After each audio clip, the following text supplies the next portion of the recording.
Hey, Michael. Hey, Diane, how are you? I am well. This is a first for us. We are doing a special summer episode, and for good reason. Well, we are trying to break out, I would argue, of the old structures of like a summer break where kids go home and, don't go to school. We're trying to break out of that, model that like we've always done in this podcast, and to have an important conversation about a book that is upcoming and will be out by the time this podcast is released. So, Diane, why don't you introduce the book and our special guest? Yeah, I'm really excited to welcome Dr. David Yeager to the podcast today. He's a professor of psychology at the University of Texas at Austin, and has a long, long list of accomplishments and works with a number of other learning scientists. So I encourage you all to go look at that impressive bio. Let me just share personally that we met. About a decade ago, and I have always been such a huge fan because David's work is so applicable to schools and to young people and to mentoring and to teachers and to parenting. And he is, in my view, one of the rare researchers who not only has a background in those areas, but is deeply committed to making sure his research is actually meaningful and embedded in practice. And so over the years, we've had tons of incredible dialogues and conversations about very practical things in schools. And he had a huge influence on our Summit learning model when I was at Summit. And so I am so excited for his upcoming book called 10 to 25. And it's all about mentoring, which is a huge part of what I have worked on and focused on in my career. And so thrilled that you're here with us today to have this conversation, David. Welcome. Yeah, thanks a lot. It's great to be here. And Diane, yeah, I think it was 12 years ago we met. Wow. Um, Yeah. yeah. And you were my favorite person. We met at this crazy meeting where we were briefing thought leaders in education reform. And the last question of that interview was, if you could do one thing, what would it be? And whatever I said, a week later, you're like, okay, so we did that thing you said. Now can you help us? Ha. And I was like, I love Diane Tavener. She's just going to make it happen. So I've just always been your admirer, and it's great to be on this It's podcast. not just Well, talk with thank Diane, it is action. So, Yeah, be careful what you say. She'll do it. Yes. you. Well, thank you. We are thrilled to have you, and I wanted to jump in, and this is going to be kind of silly, but I think it's meaningful. So your new book, it kind of introduces what I would call a Mad Lib activity. It's like a fill in the blank activity. And the fill in the blank sentences, and I know you've asked a bunch of people to complete this, so I'm curious, the different responses you've gotten. But it starts with this idea, the sentence of, given that young people are blank, the best way to motivate them is blank. And so I'd love to know your response to that, but also, what do you normally hear from people when you ask them to fill in those sentence starters? Yeah, I would say that, let me just start with the most common things I hear. So, the most common thing I hear is, given that young people are kind of short sighted, lazy, hard to motivate, um, not listening to grown ups, something like that, something kind of denigrating.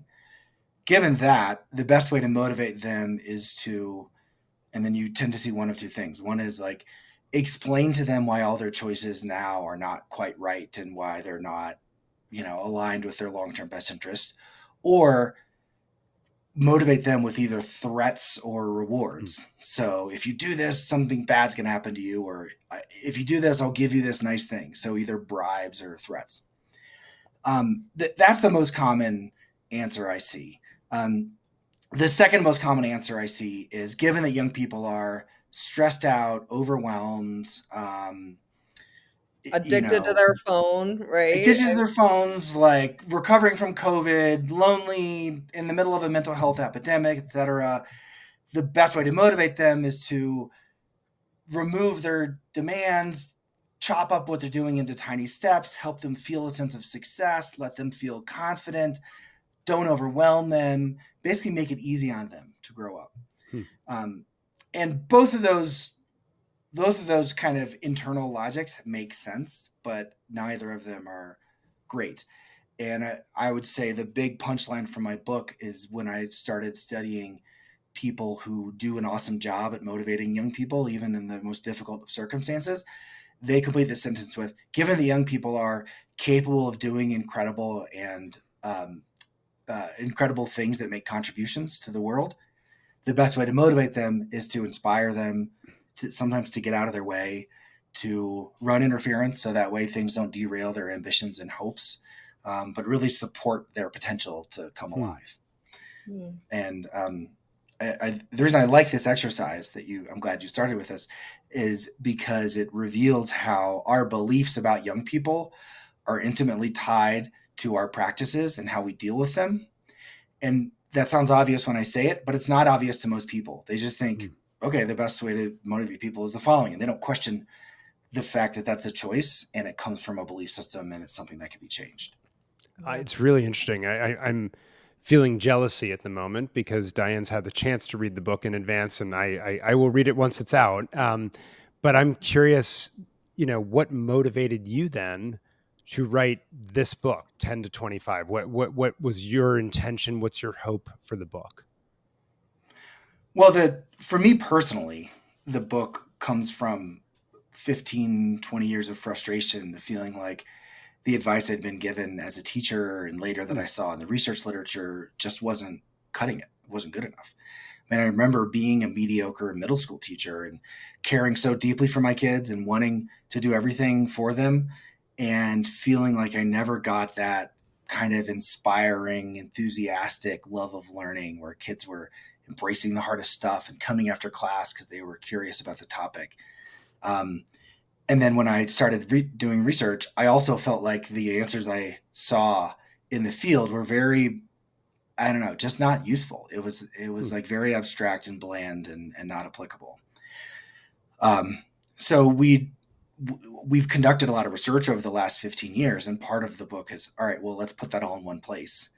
And I'm often asked about this part of my work. Like, some people think of me as the community college student success person. Other people think of me as the purpose in life person. Other people as the youth mental health, and others as the growth mindset. I kind of wanted all the work to be in one place. But the other thing was just an acknowledgement that there's a lot I didn't know. And I needed to go out in the world and find great leaders who are awesome at motivating young people. And so the book is, to me, a combination of science we've done over 15 years and original reporting on what I've learned from the wisdom of practice, I guess you could say. Very cool. I'm curious then, Diane teased this, that a lot of this book, it's not just about motivation and how to spark students, but a part of that is this mentoring mindset, I think you call it. I've certainly bought hook, line, and sinker on the importance of mentoring, but the mentoring mindset is a phrase that is unfamiliar to me. So what is the mentoring mindset? Yeah, the mentor mindset is an approach or a philosophy you take with a young person where you maintain very high standards. So you're tough, you expect a lot, but you're supportive enough so that a young person can meet those standards. So it's not just saying, hey, I have super high standards, you can meet them or not, which often ends up with maybe the top 5% doing well and everybody else struggling. And it's not saying, I care about you, but I'm not going to ask a lot of you, right? Which maybe kids feel supported, but they don't grow and improve. So the basic mentor mindset is high standards, high support. It's the basic philosophy. It's a simple idea. Where does it come from? It comes from this investigation of the most successful people I could find in K-12 education, higher ed, academic research, NBA coaching, parenting, management at retail, like grocery stores, management in technology firms. And I really wanted to look at anyone who's in charge of or relates to someone aged 10 to 25 in any of these domains. What do the most successful people have in common? And the answer was this mentoring or mentor mindset. And so in the book I describe it, and I also describe what's the opposite of that. What happens if you don't have that?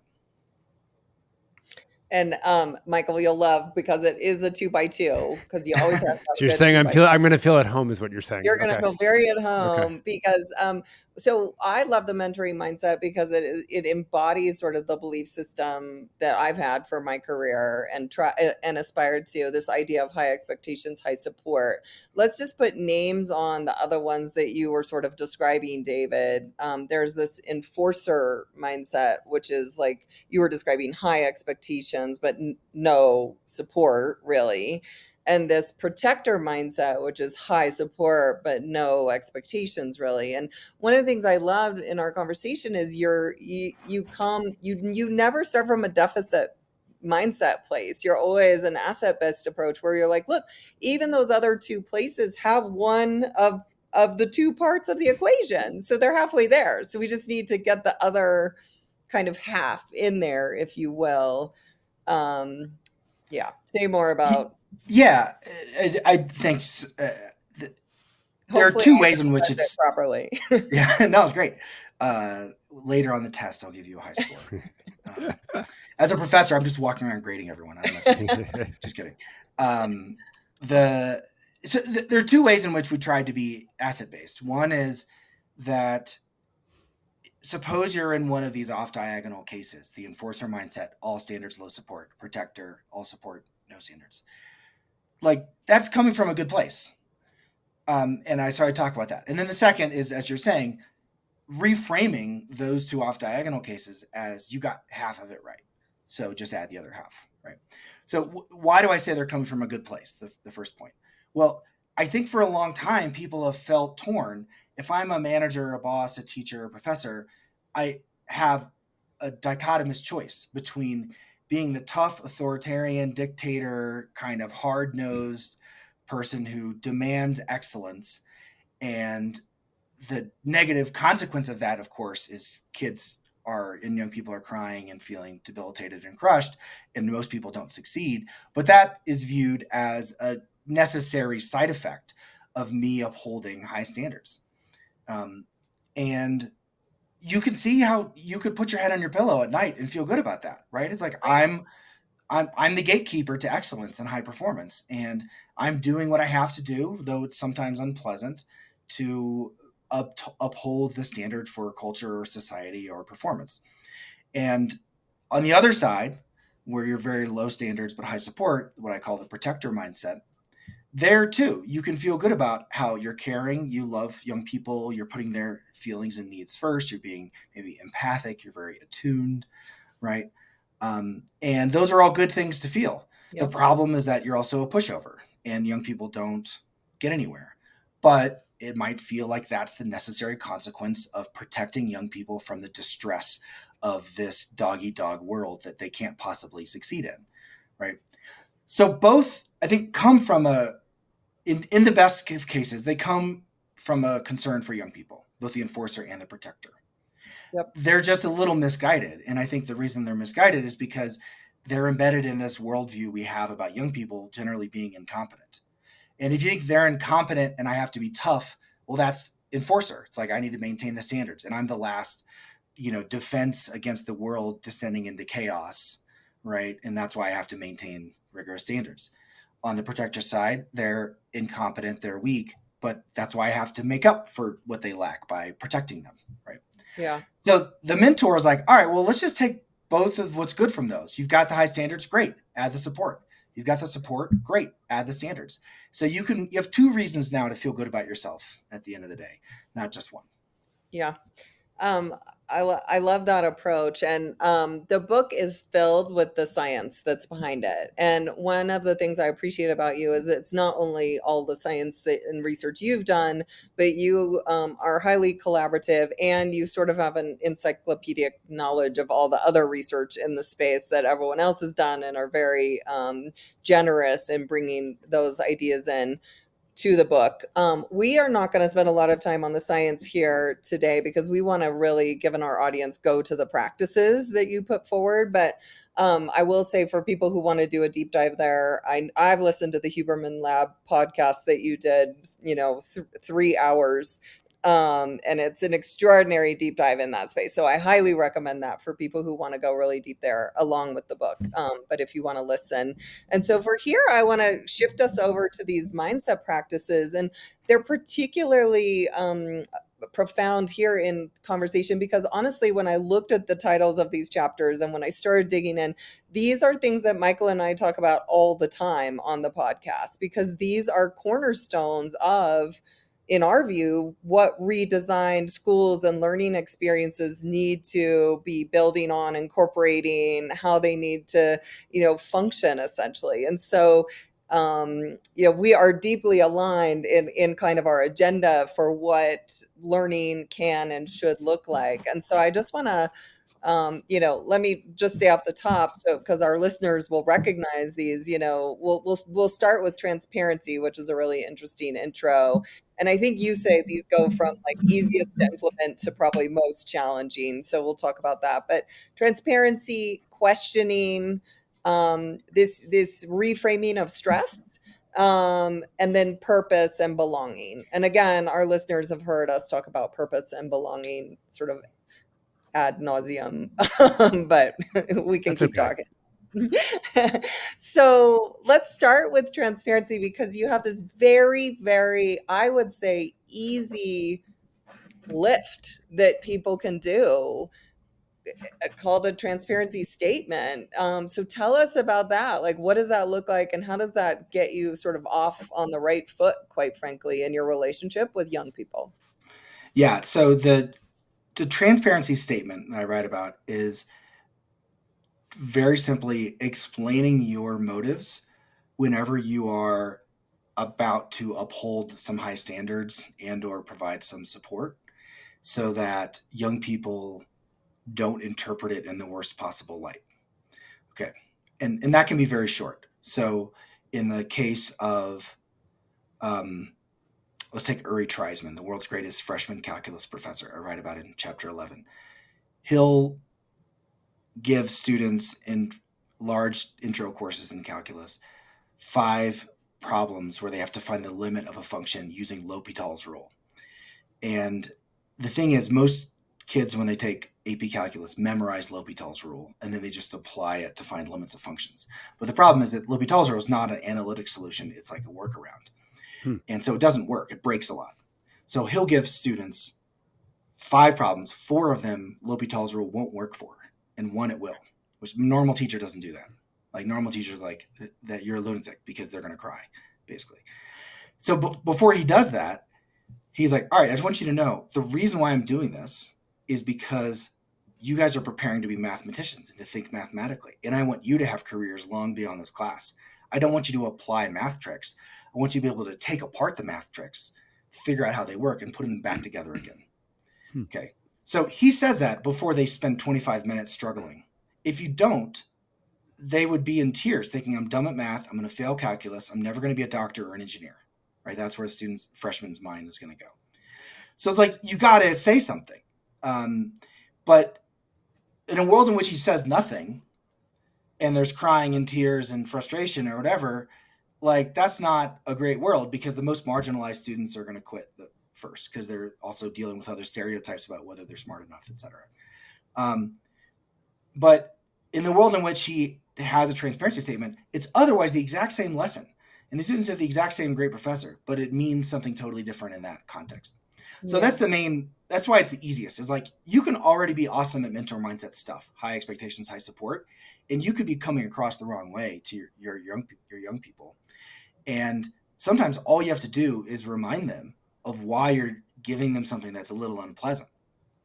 Yeah. And now I think that the societal narrative currently about young people is, well, I shouldn't have to explain myself because if they weren't such woke, wimpy idiots, then they would know that I'm here for them, right? So there's a version in which people, adults and leaders think I shouldn't have to explain myself. Yeah. But my answer to that is, look, for most young people, starting at the beginning of gonadarchy and puberty until they're, in their 20s, that day you're talking to them is the day on which they have the most testosterone they've ever had in their entire lives. That day. And the next day, when you do something else, that also will be the day on which they have the most testosterone they've ever had in their entire lives, both boys and girls. And that does all kinds of things to the brain that makes them overinterpret things that might be plausibly offensive. And that's why their head goes to this crazy place of, I'll never succeed, or you hate me, or this is bias, etc. So you just kind of have to explain yourself 2 or 3 more times than you think you need to. Not because they're too sensitive, but because the job of a young person is to figure out if they're being taken seriously and respected. And so just don't make them guess. Just be transparent. Yeah.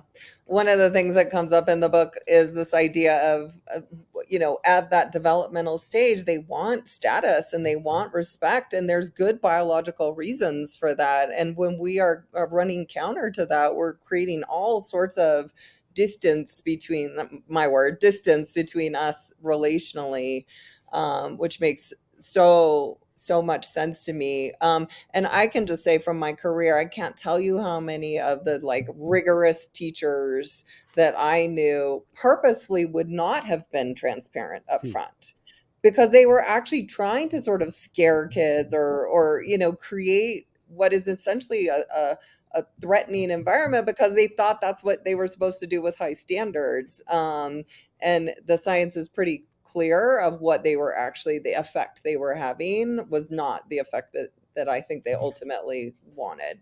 Right. I mean, I think there's this mythology of the demanding leader that is like impossible to please, and it's a little bit ambiguous if you've won them over.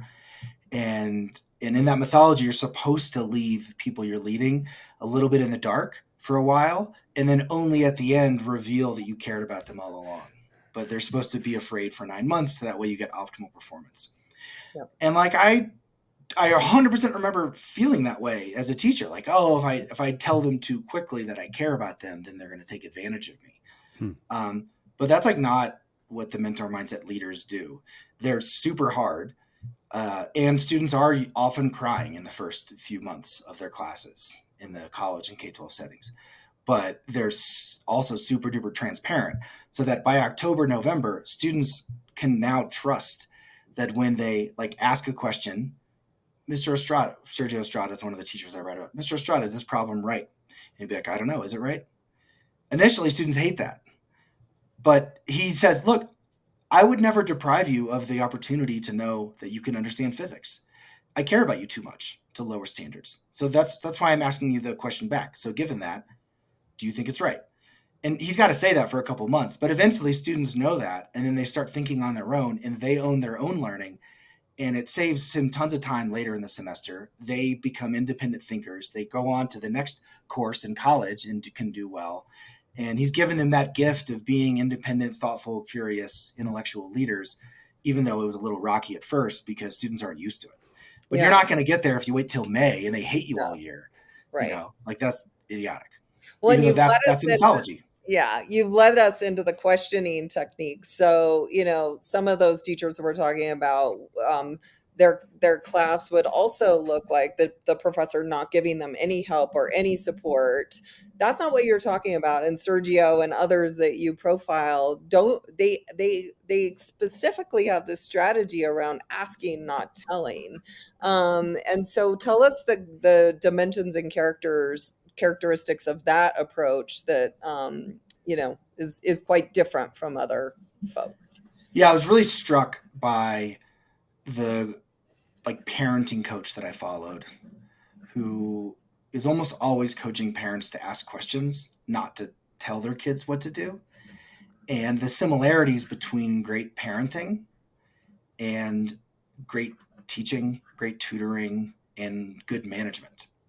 So the great manager I followed, Steph Akamoto, who was at Microsoft at the time, would do her performance reviews and ask questions like, all right, well, how do you think that went? So on, get their opinions. But then she would say, all right, for you to be a top 15% performer in your next performance evaluation, what's a task you could do that's above and beyond that would really impress everybody? And that would be something you would want to do and you want to learn. And then they would generate 2 or 3 ideas. And then she'd be like, huh, all right, well, what are you worried about getting in the way of those things? Hmm. And so an example in the book is Steph's doing a performance review. And at the time she was on the software testing unit for Microsoft. So they would write the manuals that would help the developers know what Windows is doing, for instance. And so someone on her team's like, well, instead of just testing it and writing the manual, I could go talk to the engineers and fix all the goofy things with the software now, rather than have 20 pages in the manual about how the goofy thing is like a workaround, you know? And she's like, okay, well, what would be hard about that? I was like, well, the engineers don't want to talk to a tester because I'm low status. And the manager's going to be like, stop wasting my engineer's time. So then Steph would be like, all right, well, would you mind if I contacted the manager and said, get off her case and let her go talk to your engineers? I'm like, no, that's okay with me. So they formed this whole plan where her direct report could go overperform and do something testers weren't normally required to do. But Steph's out, she's not doing it for the direct report, but she's running interference to give her the freedom to be in the room to talk to the engineers. And then the next 6 months later, her direct report is overperforming as a top 5-10% performer, gets a raise, promotional velocity, etc. But Steph didn't do it for her, you know. So that's what I mean by questioning is like there's a version of questioning that's not good. Like if your kid comes home drunk and you're like, "What were you thinking?" It's not an authentic question. Like because what you really mean is you were not thinking, and you're an idiot and you're in trouble, and I could not be madder at you. Like that's what you mean, right? Um, and there are versions of questions that are just about facts, right?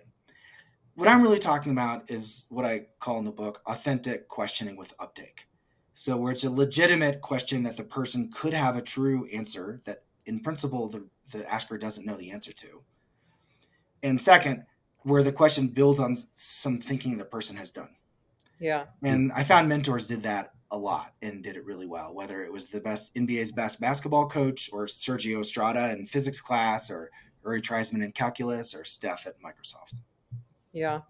Really, I think really useful. It's really resonating with me on multiple levels because as I build this new product to help young people figure out what they want to do in the future, this was the cornerstone of our approach is we would ask authentic questions of them and help them discover and explore versus the traditional approaches like kind of tell you we have this black box questionnaire or test and then we tell you, oh, guess what, you should be a firefighter or a mortician or whatever, and young people are like, what are you talking about?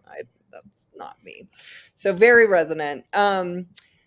The next piece is a total reframing of stress. So, especially coming out of COVID, Michael and I started the podcast during the middle of COVID, and everyone, I think, probably at the time, but really like swung one direction about like not people are so incredibly stressed. We have to completely fundamentally change our expectations and our behaviors in response to that stress.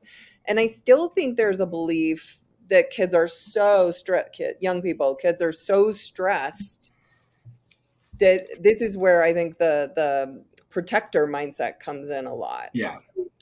Like the science though tells us something very different. We should think differently about stress and then act differently accordingly. Tell us about Yeah, that. this was an important chapter in the book because there's a world in which managers are out there saying, or teachers or professors, I'm a mentor mindset, therefore I have mega hard expectations for you, and you need to suck it up and just deal with how stressful it is. And that's not what you see the best mentor mindset leaders doing. They definitely maintain standards, they definitely imply you should stick with it, but they don't tell you to suppress your stress or feelings of frustration, etc.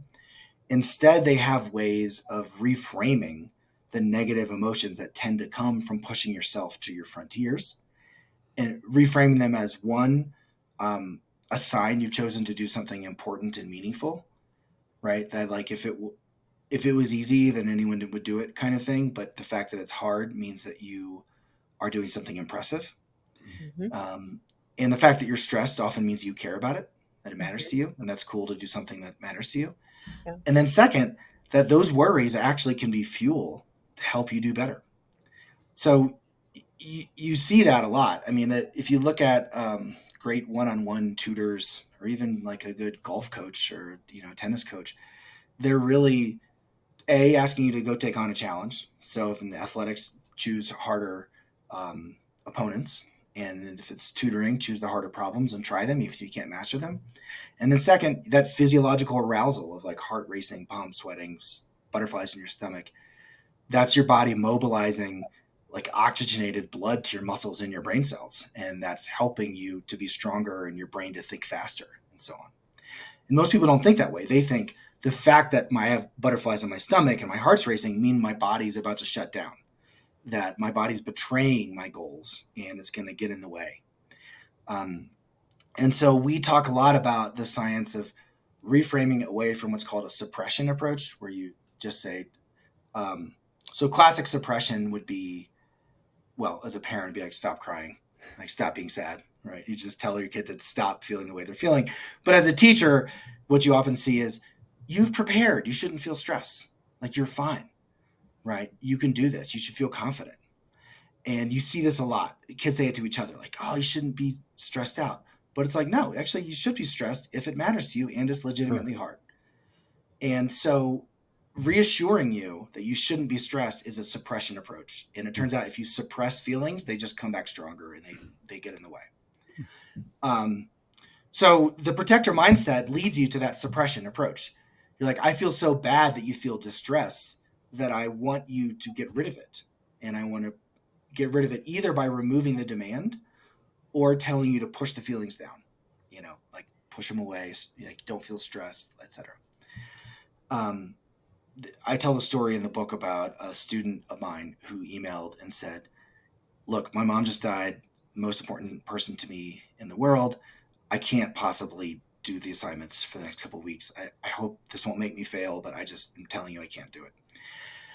And I could tell from the tone that most of my colleagues at UT would either imply that she was lying about it and that she had to prove it, or would say, just take an incomplete in the class, either to save you the distress or because the teachers are worried about it being unfair to the other students in the class. And like that wasn't my approach. I had been thinking a lot about this stress approach, and my approach was, look, let's separate the intellectual difficulty of what you're doing from the logistical difficulty. The intellectual difficulty is you have to do an awesome final project that's very impressive, that hopefully you can talk about in your job interviews, can be on your resume, and that you're proud of. And I'm like, I don't want to take that away from you. That's why you took my class, was to learn new stuff and do things that are impressive. And frankly, your mom cared for you and rooted for you throughout college because you were doing cool, impressive stuff. So one way to honor your mom's memory is to do a great final project in my class. But do I really care that you do the daily busy work that I assigned? Well, like, no. I mean, that's only there to help you get prepared to do the final project. So what I did is I reduced the demands for the logistical stuff, like the busy work. And I was like, just communicate with your group, and whenever you're ready, come back and then do your final project with them. And so she took 2.5, 3 weeks off and just kind of stayed in touch with her group. And then they did a fully kick-ass final project. Like they created this whole like AI-based support to help teachers do empathic discipline rather than like very harsh discipline. 3 years ago, they did this before GPT was released. Wow. And then she talked about it in her interview, got this job for a major financial services group, and now is traveling the world on this rotational program, Fast Track for Managers. And she immigrated from Africa, like is very interesting young woman of color who, is constantly trying to help improve society and culture. And I caught up with her a year later. I was like, did I do the right thing? Like, should I have just given you an incomplete? And she's like, no, half my professors told me to take an incomplete, but then I couldn't have graduated on time. And then I wouldn't be in this financial services mentoring program. So that's just a kind of example where if you have the belief that young people are capable of impressive stuff with the right support, then you start thinking about sometimes you maintain the intellectual demand or the demand for the work that's truly impressive, but the way you support them is reduce some of the logistical demands. Yeah. I think a lot of people mistake those two. They think being a hard ass on deadlines is what it means to be demanding, but I think it's having people own thinking and contributions. That's the demand. and deadlines are like a means to get there. I Very love cool. this chapter. The whole time I was reading it, I kept thinking back because you alluded to this in the beginning, David, but the first two times we met each other were arguably under very stressful circumstances Right. that that I would not trade though. I mean, we were in the first case like presenting our work to Bill Gates directly, and in the second case at the White House, like Yeah. presenting. And you know, all if someone had taken those opportunities away from us, I think we would be very Right. regretful. And Right. it was stressful. Those are Totally stressful. stressful. Yeah. But it's stressful in a way where you have to bring your A game. Yeah. And I think the challenge is to see it as a positive opportunity to perform at Yeah. your peak rather than a threatening opportunity to fail publicly.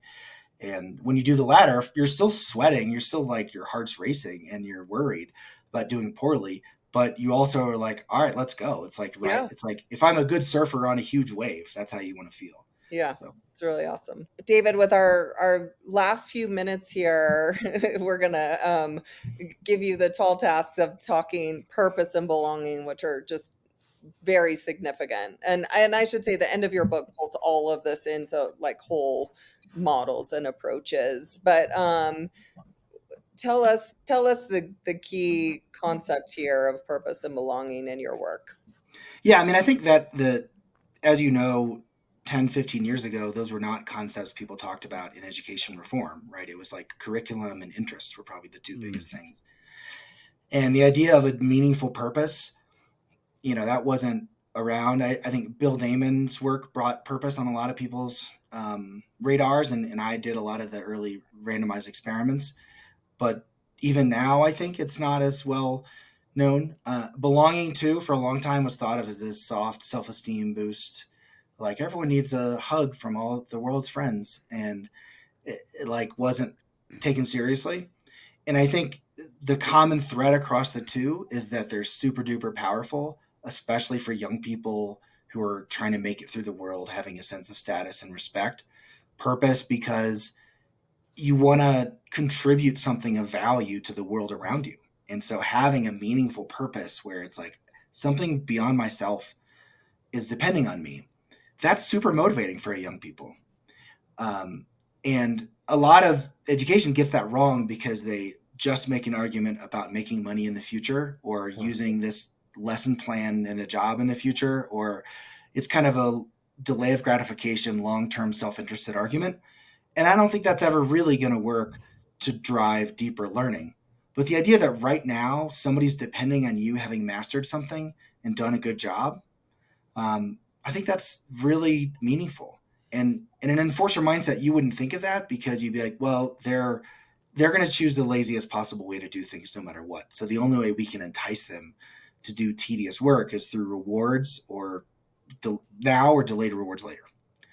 Um, Belonging is similar in that now that it's starting to get on the radar, more people are talking about it, but it's still misconstrued. I think a lot of people think belonging is I'm going to give you a "You Belong" sticker to slap on your laptop, and all of a sudden achievement gaps are going to disappear. And as I say in the book, you can't declare belonging by fiat; it has to be experienced.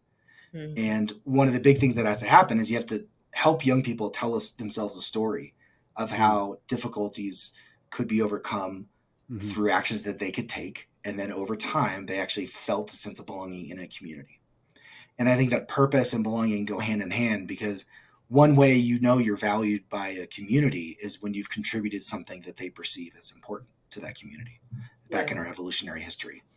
So I Yeah. think there's a lot more in the book, and there's stories about how do you leverage those two to get at deeper, more lasting, meaningful motivations rather than more frivolous things like I don't know, turning education into a slot machine. Like I don't think that's going to do it. And I think that what's more important is like appealing to deeper purpose, a sense of connection, a sense of mattering, and so on. That's awesome. There is so much more in the book. I can't recommend it highly enough. I hope everyone will read it. And ping us with questions, thoughts, Yeah, and what comes up for you. And maybe at some point we can circle back and do even more on the other pieces when we hear from our readers what they think. Michael, I was going to say last the same. I was going to say the same thing. Just huge thanks first, David. But check out the book 10 to 25.